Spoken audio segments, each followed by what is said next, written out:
Welcome to Discovering You, a podcast that explores the intricacies of personality and how it impacts the way we navigate through life. What will you discover today?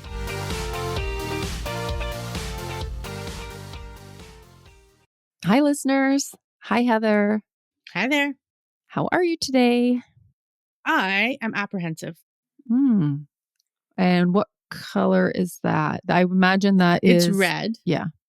High energy, unpleasant, which the more I do this, I don't feel unpleasant, but it sometimes is where it ends up, is in that.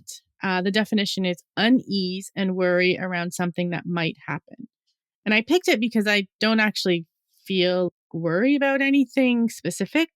Well, you've also had a lot going on. We talked last time. Should give an update in case the listeners are worried. We talked last time Boomer wasn't doing well. He injured his leg, but you did say he's on the mend, but I think that's probably still maybe in the mix, right? Yeah, he's definitely on the mend.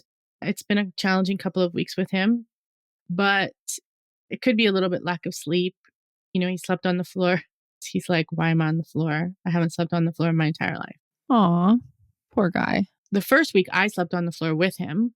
Wow, that's devotion, Heather. Well, I just feel like when they don't know what's going on, I know. he's on the mend. I do feel grateful for that. I still have a layer of apprehension. Of course. How are you feeling? I'm doing fairly well. I'm in the green zone, which is low energy, but pleasant. And the word that I got was thoughtful, which it's a weird word to describe yourself. You know, you might say to somebody, oh, that was thoughtful of you to think of me. But again, this is what I constantly find illuminating about this is the words can be used in ways that I wasn't really aware of. The definition is being considered or reflective about a situation, past, present, or future, oneself or others. So it's kind of a whole grab bag. For me, it's just deep thinking about a few things or issues or what have you. And that's just sort of what I landed on and it felt right. That's what we went with. Today, we are going to get into part 2 of Myers Briggs. Last time we left off on a bit of a cliffhanger. But first, what do you think today's disc comparison will be? Hint, Mother's Day is coming up soon. I had some fun with this. It's disc as fictional TV moms. So for high D, we have Sophia Petrillo from Golden Girls. She's blunt and her zingers are classic. High I is Lorelai Gilmore from Gilmore Girls. She's funny and a very cool mom.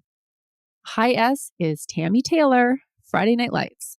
She's nurturing and supportive to her family as well as the students she counsels. High C is Claire Dunphy from Modern Family, a perfectionistic, overachieving, and at times helicopter mom. These were all great characters. Did you watch these shows, Heather? And if so, which one was your favorite? Well, it's funny. I watched Golden Girls when it was out. I never watched Friday Night Lights. I did watch Modern Family, and I just watched the whole beginning to end of Gilmore Girls maybe 3 months ago. I picked Lorelai Gilmore because, it was so nostalgic to watch the show. It was good, but it's not any indication to my profile with her high I. When you kind of look up iconic fictional TV moms, like some of these ones come up. I'm kind of torn between two, but I would say it's Claire Dunphy. It's just her character is just hysterical. And honestly, I can relate a bit. Shocker. Followed by Tammy Taylor. And that fits with my high S, high C profile because each of those represent them. Back to today's topic. I do recommend listening to part 1, but if you haven't, here's a quick recap. The 4 letters in Myers Briggs refers to energy, how we interact with our surroundings. Are you an introvert or an extrovert? The first letter will either be I or E. The next is mind, how we look at the world and process information. You will either be observant, which is practical and pragmatic, or intuitive, which is imaginative and curious. The letter will be S for observant or N for intuitive. Next is nature, how we make decisions and cope with emotions. You will either focus on objectivity and rationality, which is thinking, or focus on sensitivity and emotional expression, which is feeling. The third letter will be T or F. And the fourth letter is tactics. how we approach work, planning, and decision making. If you prefer structure, organization, planning, you will be J for judging. Or if you're more flexible and out of the box thinking, you will be P for prospecting. Myers Briggs has 16 different personality styles, which can be broken down into 4 groups. Analysts, they're similar to high D, fiercely independent and strong-willed. Diplomats align with high S, focus on empathy and cooperation. Sentinels are comparable to high C, practical and logistical. And explorers are like high I, spontaneous and persuasive. I'm going to dig a bit deeper today. There are 4 subgroups for each of these 4. Please stay with me. Last time I discussed why I had put this topic off for so long, and this is why. There's so much info, but I'm going to condense it. And for each subgroup, I'm going to just give you a super brief description, and then I'm going to pick one of the 4 to highlight in more detail. Full disclosure, I had started doing a full description of all of them and realized that if I continued, we would need a part 3. So here we are. For the analyst group, the 4 subgroups are architects. They are an INTJ combo. Architects are both imaginative and strategic thinkers who have a plan for everything. Next is logicians, and their acronym is INTP. They are described as innovative inventors with an unquenchable thirst for knowledge. The third is debaters, which are ENTP. This is a group of curious and flexible thinkers who love an intellectual challenge. They are quick-witted and love verbal sparring. The 4th subgroup, and the one I'm showcasing in more detail, is commanders, and they are ENTJ. Extroverted, intuitive, thinking, judging. They are bold, imaginative, and strong-willed. They are natural entrepreneurs and leaders. They have the ability to think strategically and hold a long-term focus while executing their plans with determination and precision. They're driven to reach their objectives, and they love a good challenge. Their intensity, however, may rub people the wrong way. They may overlook the emotional sensitivity of others and may perceive them as inefficient or lazy. In turn, they themselves may be regarded as uncaring or unsympathetic at times. For fun, I'm including some examples. A public figure who's a commander is Gordon Ramsay. For any of you who've watched that crazy chef stuff going on in the kitchen, barking orders. And fictionally, Miranda Priestley from The Devil Wears Prada. That will give you a sense. Now we're moving on to the second grouping of 4, which are called the diplomats. They are comprised of mediators. That's an INFP combo. They're poetic, kind, altruistic people, always eager to help for a good cause. Protagonists are ENFJ, described as charismatic and inspiring leaders, and they're able to mesmerize their listeners. Campaigners are ENFP, and they are enthusiastic, creative, and sociable free spirits who can always find a reason to smile. And for this group, I've chosen to focus on advocates. And they are an INFJ combination: introverted, intuitive, feeling, and judging. They are described as quiet visionaries who want to make a difference. They are conscientious to the core, compassionate, and move through life with a clear sense of their values, guided by their own wisdom and intuition. This type can come across as reserved, but they're fueled by an internal passion. They are stimulated by deep reflective thought and an enormous amount of empathy. They dedicate themselves to the pursuit of purpose rather than wealth or status. This personality type is the most rare, and they tend to feel this difference from other people. They sometimes feel misunderstood or at odds with the world. They are very troubled by injustice and see helping others as a mission in their life. They aspire to fix society's deeper problems and can focus so intently on their ideals that can lead them to stress and burnout. Our characterizations for the advocates are Mother Teresa and Atticus Finch in To Kill a Mockingbird. The third group is the Sentinels. In this category, we have defenders. They're ISFJ and are very dedicated and warm protectors, always ready to defend their loved ones. Executives are ESTJ. They're excellent administrators, unsurpassed at managing things or people. Consuls, ESFJ, are extraordinarily caring, social, and popular people who are always eager to help. And for this grouping, I've chosen to shine a light on the Logisticians. They are an ISTJ combo: introverted, observant, thinking, and judging. They are practical and fact-minded people whose reliability cannot be doubted. They are responsible, dependable, reliable, and have the ability to stay grounded and logical even in the most stressful situations.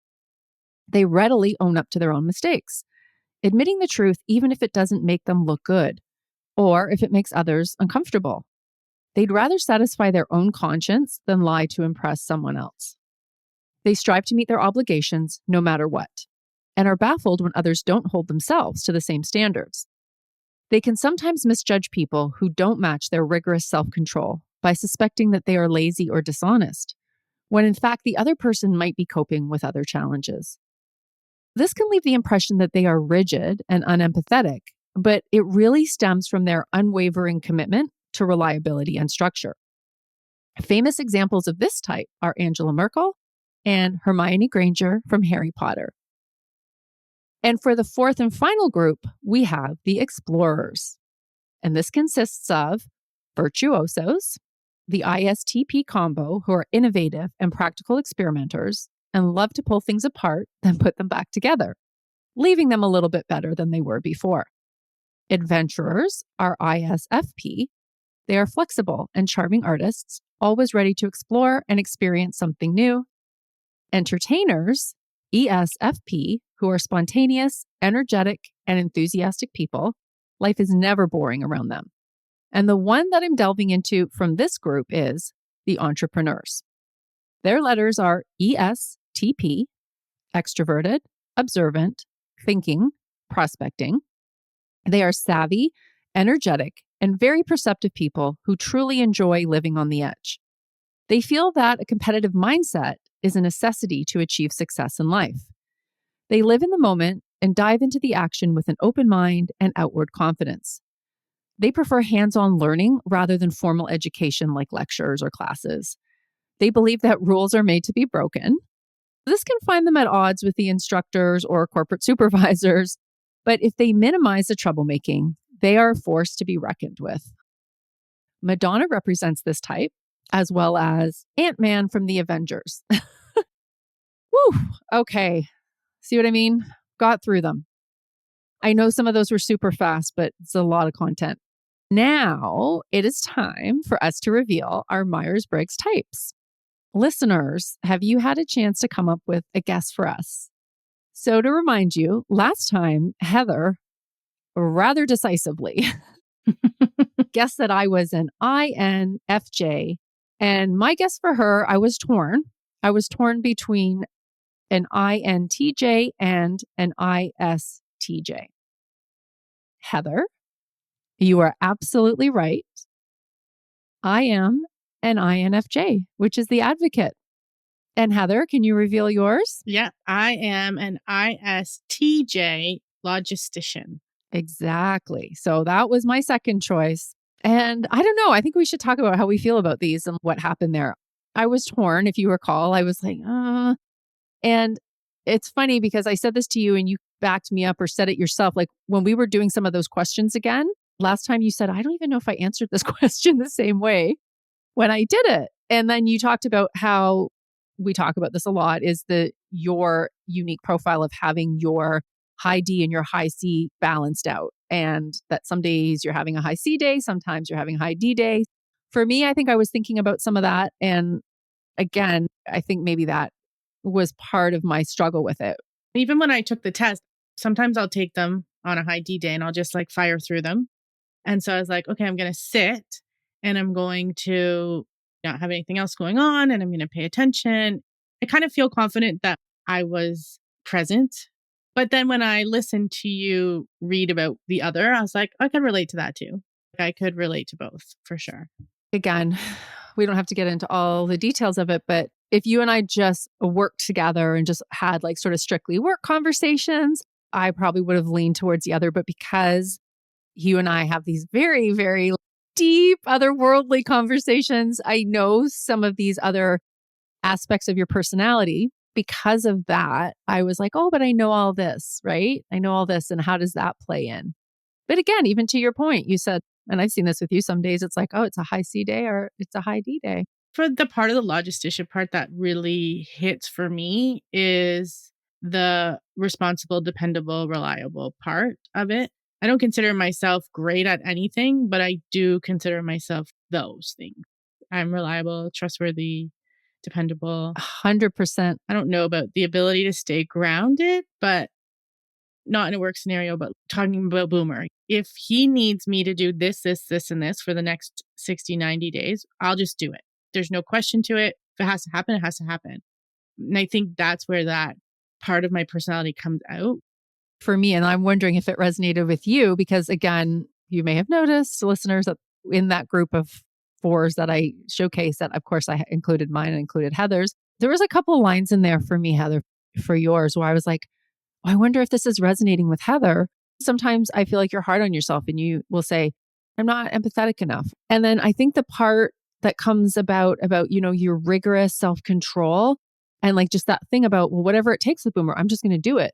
Of course, I know that you don't think it's easy, but the way that you say that is just, there's so much confidence and just like, well, that's just what's happening. Whereas I think other people would be kind of thinking, I can't do that. How could I possibly do that?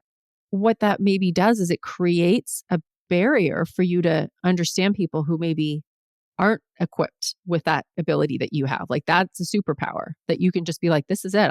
I'm doing it. I'm focused. I'm reliable. I'm dependable. This is what it takes. This is what I'm going to do.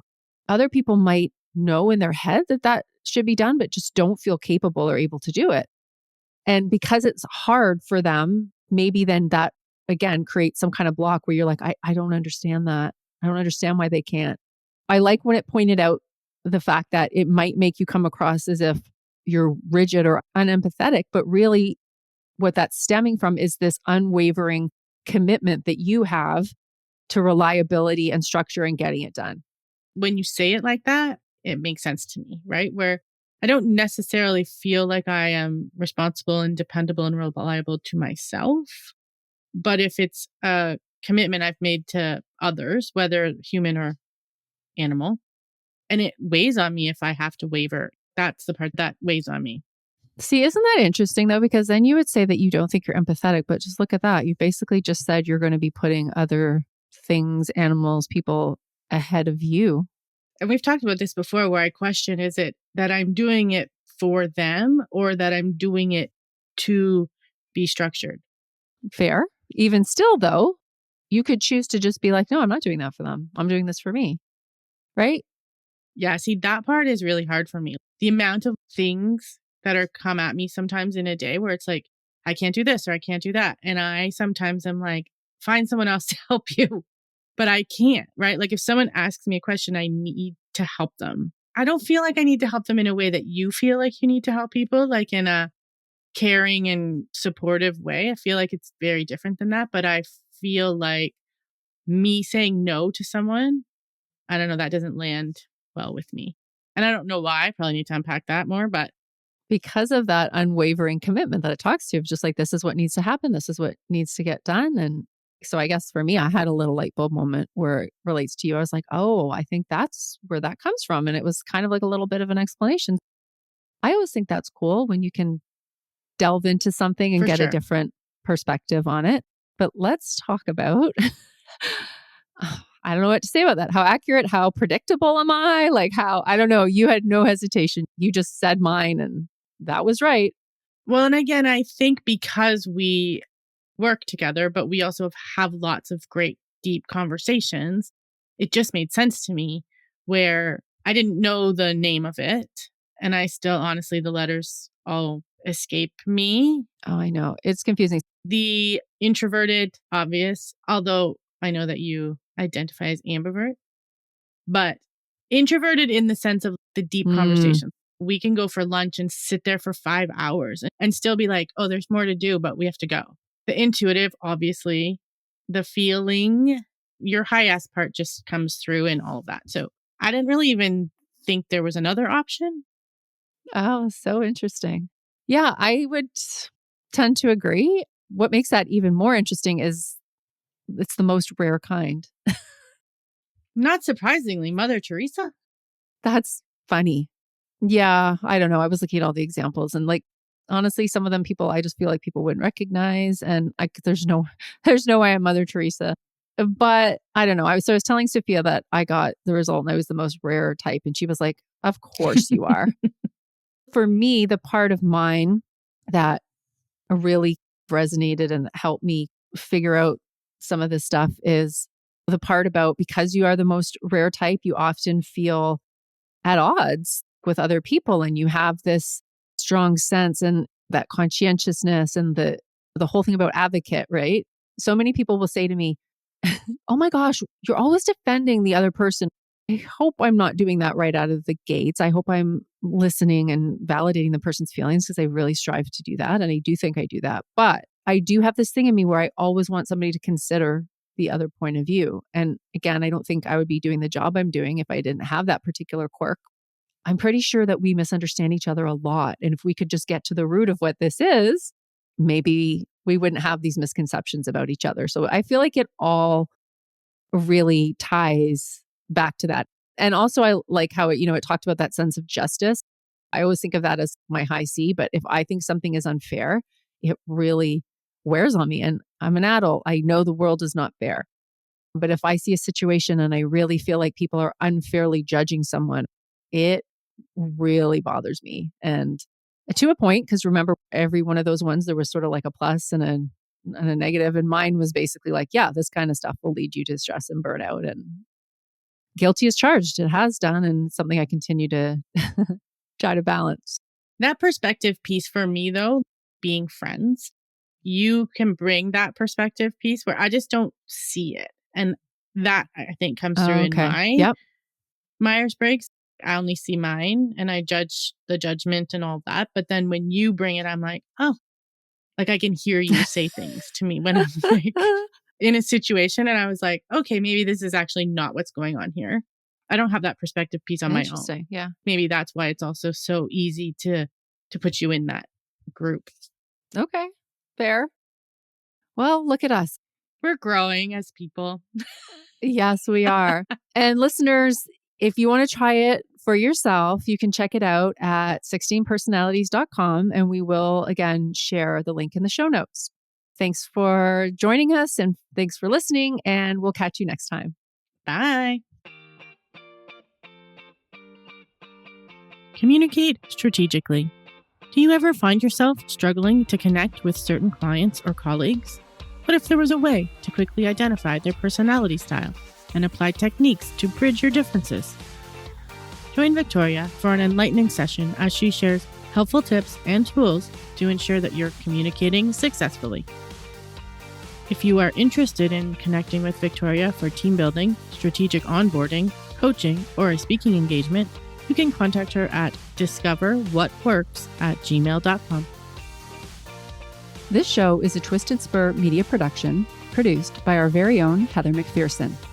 If you enjoyed this podcast, please share with a friend and subscribe wherever you listen to podcasts.